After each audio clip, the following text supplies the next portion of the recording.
Hello and welcome to another video in the series Archaeology and Islam. My name is Dan Gibson, and if you have a question you'd like to ask, you can email me at the email address on your screen, dan@canbooks.ca. Now, over the years, I've visited many mosques in the Middle East, and early on in my visiting of different sites that I examined throughout the Middle East, I discovered that some of these mosques claimed that they pointed to the city of Jerusalem rather than to Mecca in Saudi Arabia. So I decided I would make a study of these mosques and list them in a database to see, well, exactly how many mosques that there were that pointed to Jerusalem rather than to Mecca. And I would use a GPS unit, and I would get some accurate data that I could work with to make this list up. I thought it would make a very interesting small study. Little did I know that it would become a very large study, as I would have to examine every mosque built in the first 200 years of Islam in order to understand what was happening with their Qibla direction. The Qibla being the direction that the mosque points, because in Islam there is a holy direction known as the Qibla, and that is the direction that prayer is to be made, that is the direction that the pilgrimage is to be made, that is the direction that halal food is to be made when they kill the animal, and so forth. So I began my study, and it wasn't long before I asked a question. There are many mosques that do not point to Mecca in Saudi Arabia. How could they all be built during the first 16 or 17 months that Islam was in existence? Because we know that the Qibla direction changed about 16 or 17 months after the founding of Islam. Well, then I discovered it was all very confusing, and it meant I had to make the database, and then I made charts and mapped it out so I could understand what I was looking at. And I discovered that there were 4 different Qibla directions used during the first 200 years of Islam. Now, the film The Sacred City investigates these different Qibla directions, and you can watch that film and learn about it. But I was amazed that there were these 4, and I've kept finding them. Even after making the film, we continued to find more, and people would write and say, have you considered this mosque or that mosque? And oh my goodness, I didn't realize. Still, even after all these new discoveries, every mosque faces one of these different 4 directions. Now, in this program, we will look at the first 100 years of Islam at all of the mosques that face towards the city of Petra in southern Jordan. Every mosque faced Petra, or we can't measure the mosque. This is the problem when looking at some modern mosques that have been built on top of the old mosques. Did they follow the old foundation, or did they tear it all down and reset the Qibla, and now we have a new mosque, even though originally an old mosque stood on the spot? And sometimes we can't use the new mosque because we have no way of being able to understand what was the original mosque's Qibla and how did it point, because those ruins and the foundations have been lost over time. An example of this is the mosque called the Qiblatain Mosque, which means 2 Qiblas. That is found in Medina in Saudi Arabia. It's a very old mosque, and it's been there for centuries, and it's been rebuilt several times. But in 1987 was the last major large renovation, and they went and tore down the mosque, and as they tore it down, they revealed the earlier foundation underneath the mosque. And so the architect, a famous architect, Abd al-Wahid al-Wakil, he went down and he measured the foundations, and he did drawings of them, and he got the data of what that early foundation looked at. And then they dug it all up and built the new building. And from that, he discovered that Qibla pointed generally towards Jerusalem, but it also points generally towards Petra. And this is a problem with this mosque. Which way did the early mosque point? Because they're so close to each other in direction. So perhaps this is where Bukhari got the idea that some mosques pointed towards Jerusalem. Bukhari also mentions that some mosques pointed towards Damascus or Shem. Bukhari was aware of this when he wrote his writings about 350 years after the time of Muhammad. The next mosque we want to look at is in Hama in Syria. It's an Umayyad mosque, and it points almost exactly towards Petra in Jordan. This mosque has been damaged and rebuilt several times, but they have always rebuilt it on the foundations of the earlier mosque. Next we go to the ancient city of Hawar, known as Humayma in southern Jordan. And this is the house, the large house or castle. Some people use the word castle or manor house, built by the Abbas family. They are famous later on because the Abbasids come from the Abbas family. And their house has a Qibla direction. People would line up in the open courtyard and they would pray towards the city of Petra, which was to the north. Next we go to Khirbet al-Minya. This is in the northeastern corner of the Sea of Galilee. It's an Umayyad palace. There's an inscription in a gateway that says it was built by Al-Walid, so we can date the building of this whole complex and the mosque, and it points within 1 degree towards Petra. Next we move on to the oldest remaining mosque in the Iranian city of Damghan. It's a long ways from Petra, so they had to figure out how to do it from a long distance, but they got their Qibla within 5.5 degrees accuracy, and it pointed directly to Petra. Now the next mosque we go to is Al-Aqsa Mosque in Jerusalem. Now there's some misunderstanding about this mosque, and that's because there are 2 Al-Aqsa mosques, and today there are even some other Al-Aqsa mosques that are using the same name. And so the Al-Aqsa mosque that's mentioned in the Quran in Surah, the 17th Surah, it talks about the city of Jirana, which is a few miles outside of Masjid al-Haram. That's the only description we are given. Al-Waqidi tells us that this mosque is located on the banks of a wadi. So it's on the side of a wadi. It's not on top of a mountain as you would find in Jerusalem. This is a particular mosque that is found near a wadi a few miles away from Masjid al-Haram. Now, that fits a place, a description of a place near the city of Petra. If you watch the film, The Sacred City, you will see that I am claiming that the original Masjid al-Haram was in the city of Petra, and that all of the mosques from the first part of Islam pointed to the city of Petra.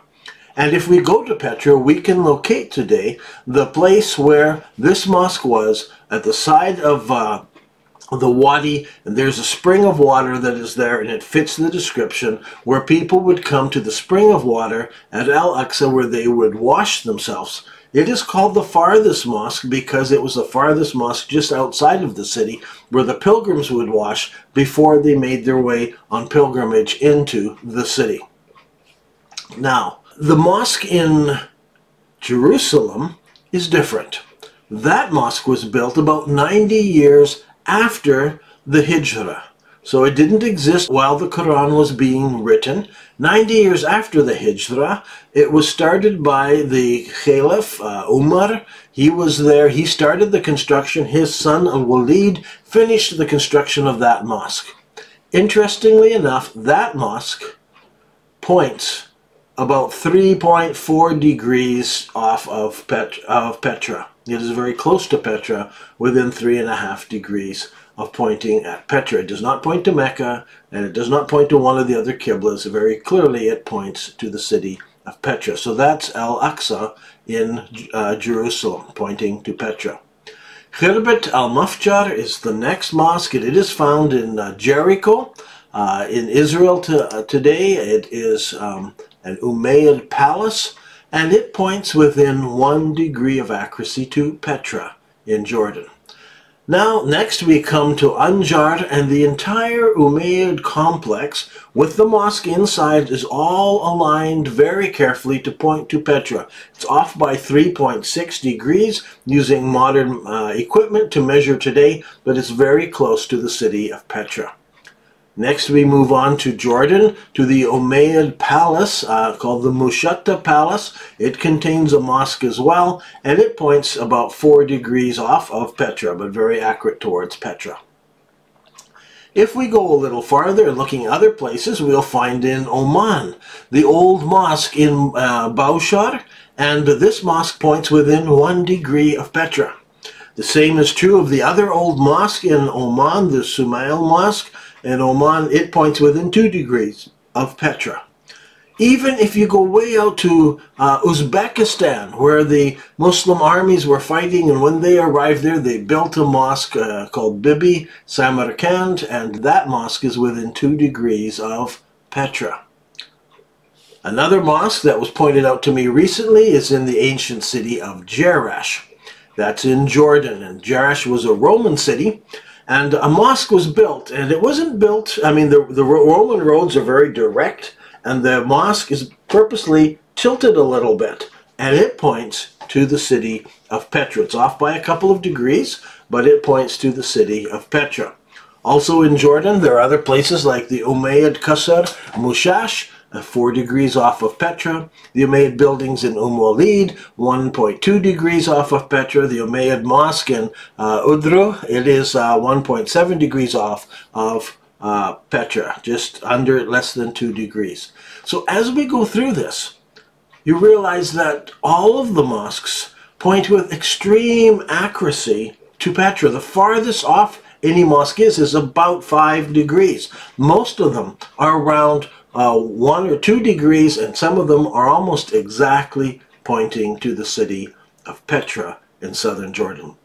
You can check the measurements. You can check the techniques I used for doing the measurements in the book, Early Islamic Qiblas, also in a paper called Jordanian Umayyad Qiblas. Look for those and you can learn more. So 18 mosques, very close to Petra, from north, south, east, and west, with an average of less than 2 degrees of error. These are not all the mosques. There are a few others that point to Petra as well. I'm just listing, for time's sake, 18 mosques here on this video. You can go to the books and you can read about some of the others as well. Now, there's surprising things about these this whole discovery of the Qibla. One is that there are 4 Qiblas. That's surprising, and we will try to look at some of the other Qiblas in other YouTube videos. Again, watch the film. The film has a lot of information in it, or read the books. One of the things that scholars have expressed themselves in amazement is the accuracy of the calculations. I mean, Iran, India, Uzbekistan, even China. Scholars have assumed that the early Arabs didn't have the knowledge to make such accurate calculations. Yet these 18 mosques demonstrate that they did have the ability to make such accurate calculations and point their Qiblas in an accurate direction. So the accuracy is a surprise. Second, people ask, well, how did they do it? And we don't know for sure. There are lots of guesses and theories, and I will make a future YouTube video and suggest a theory that I have, but we really don't know how they did it, but we know that they did it. It's kind of like the old pyramids. We know the Egyptians made the pyramids. We don't know exactly how they make it, but that doesn't bring into doubt that they built the pyramids. The pyramids are there, and these 18 Qiblas point with extreme accuracy to the city of Petra. We know for certain that the early Muslim leaders all prayed their prayers towards Masjid al-Haram in the city of Petra. That is clearly demonstrated by the archaeological evidence. Now, why Petra? What we can discover is that Petra was the location of Masjid al-Haram. The Prophet Muhammad, Abu Bakr, Uthman, Umar, they all prayed towards the city of Petra. And that demonstrates that Petra was the focus of their prayers, and it is the ancient city where Islam began. Muhammad was born there, Muhammad was raised there. That's the place where the Black Rock was. That's the place where the Kaaba was. That's the place where Masjid al-Haram is. And if you watch the film, The Sacred City, they go through a whole bunch of different explanations of how that works and proofs that it was Petra. If you want even more proofs, go to the book Early Islamic Qiblas, and there are 50 other evidences other than the Qiblas that point to the city of Petra as being the location of the first Masjid al-Haram. So Petra fits all the descriptions. Masjid al-Haram was there, and that was the direction of prayer, that all of the true people following Islam, that's how they prayed during those first years of the Islamic religion. Something happened later that it changed, but that is the true direction of prayer, the true Qibla. Now, what is significant about this? People ask me, so what? Why does it matter? Well, I can only imagine some of the important things, so I will explain what seems important to me, and you can think through what might be important to you. First of all, the Quran clearly commands the followers of Islam to pray towards Masjid al-Haram.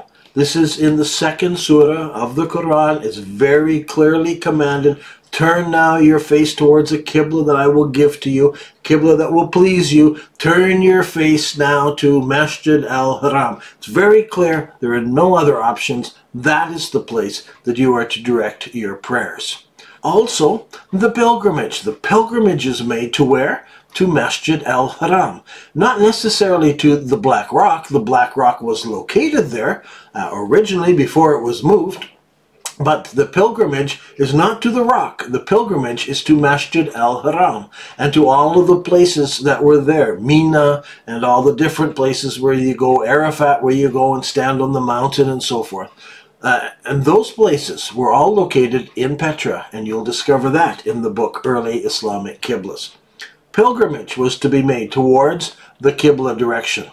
And when you kill an animal to make it halal, you needed to face Masjid al-Haram. The Quran says nothing about the Black Rock being the direction of prayer, and so for that you might find later by the people when they moved the Black Rock. Then they made the Black Rock important. You do not find it in the earliest accounts of Islam, because it wasn't the highly important thing. The highest important thing was to face Masjid al-Haram. And so an animal to be halal needed to face Masjid al-Haram, the Qibla direction.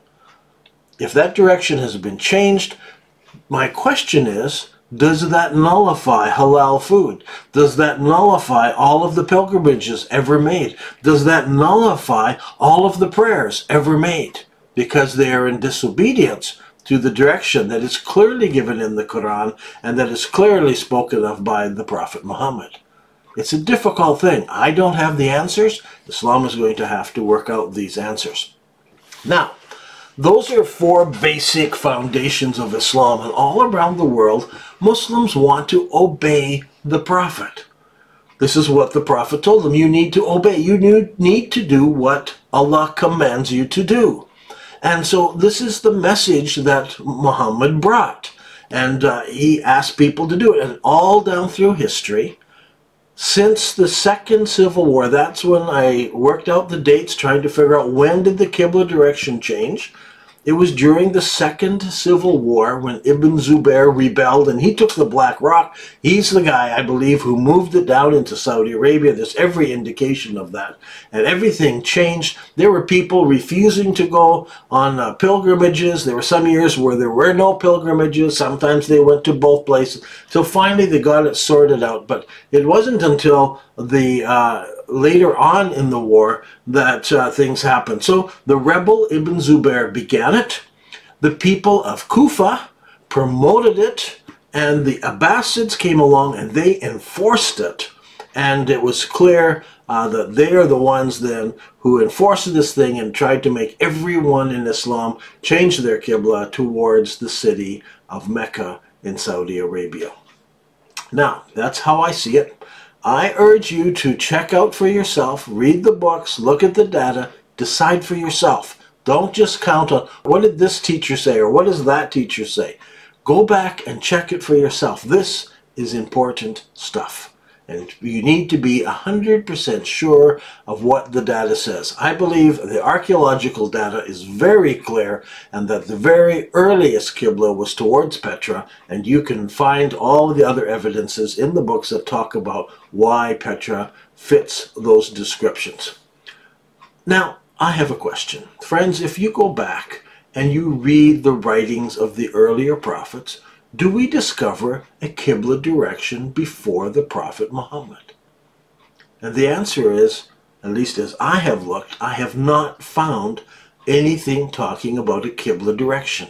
The word does not appear anywhere in the writings of the Torah, the writings of Moses, the writings of David, the writings of Solomon, the different things that were written beforehand, the other prophets. There is no mention of a Qibla direction.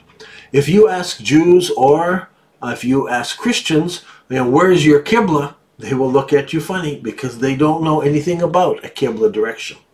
Now, there is a record that some Jews chose to face towards Jerusalem. The prophet Daniel, when he was praying, he chose to face towards Jerusalem. Other people didn't pray. That was his personal choice. And so there are some Jews who had a personal choice to face to Jerusalem, but there is no commands given anywhere that we know of that command Jews or Christians to face in any particular direction. And Jews and Christians will say, God is everywhere. I can face in any direction. They do not have a sacred direction. Yet, when Muhammad arrives on the scene, he announces that he is a prophet of God, and he tells them, you have a Qibla direction. God has spoken to me, and he says there is this sacred direction, and that is towards Masjid al-Haram. And so every mosque during the first 100 years of Islam pointed to Masjid al-Haram in Petra. Not a single mosque pointed to Mecca during the first 100 years of Islam. And that's why Masjid al-Haram is found in Petra. But Petra wasn't the only Qibla. There was another very popular Qibla known as what I call the between direction. And that we'll save for a different YouTube video. Look for the between Qiblas. I'm Dan Gibson, and this has been another edition in the series of Archaeology and Islam. Thank you for joining me.